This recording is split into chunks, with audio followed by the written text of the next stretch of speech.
നമുക്ക് tissue paper വെച്ചിട്ട് കുറച്ച് ഫ്ലവേഴ്സ് ഉണ്ടാക്കാം. അപ്പോൾ ഈ കാണുന്ന പോലെ ടിഷ്യൂ പേപ്പർ ഒന്ന് കട്ട് ചെയ്തെടുക്കുന്നുണ്ട്. അതിലൊരു പീസ് എടുക്കുക, ദൈ കാണുന്ന പോലെ ഒന്ന് ഫോൾഡ് ചെയ്തെടുക്കുക.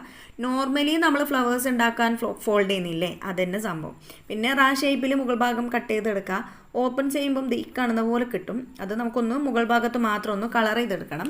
ഞാൻ ബ്രഷ് പെൻ യൂസ് ചെയ്തിട്ട് എനിക്കിഷ്ടമുള്ള കളർ വെച്ചിട്ട് ഇതേപോലെ ഒന്ന് കളർ ചെയ്ത് കൊടുക്കുന്നുണ്ട്. പിന്നെ കുറച്ച് വെള്ളത്തിൽ ഡിപ്പ് ചെയ്ത് കൊടുക്കുക. കളറൊക്കെ മൊത്തത്തിലൊന്ന് സ്പ്രെഡ് ആവാൻ വേണ്ടിയിട്ടാണ്. എന്നിട്ട് ഡ്രൈ ആക്കി എടുക്കുക.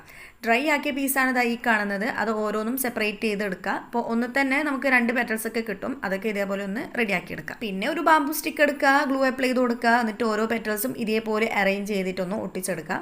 ഒരു ഫ്ലവറിന് ഒരു 5 പെറ്റൽസ് ഒക്കെ മതിയാവും ഇതേപോലെ ഒന്ന് റെഡിയാക്കി എടുക്കാൻ വേണ്ടിയിട്ട്. പിന്നെ നമ്മുടെ സ്റ്റെമ്മിനും കൂടെ ഒന്ന് കളർ ചെയ്ത് കൊടുക്കുന്നുണ്ട്. നിങ്ങൾക്ക് വേണമെന്നുണ്ടെങ്കിൽ ലീഫും കൂടെ സെറ്റാക്കാം. ഞാൻ ഏതായാലും അതൊന്നും ചെയ്യുന്നില്ല. അപ്പോൾ നമ്മുടെ ഫ്ലവർ റെഡി ആയിട്ടുണ്ട്. നിങ്ങൾക്ക് ഇഷ്ടമായിട്ടുണ്ടെങ്കിൽ ലൈക്ക് ചെയ്യാനും ഷെയർ ചെയ്യാനും സബ്സ്ക്രൈബ് ചെയ്യാനും മറക്കല്ലേ.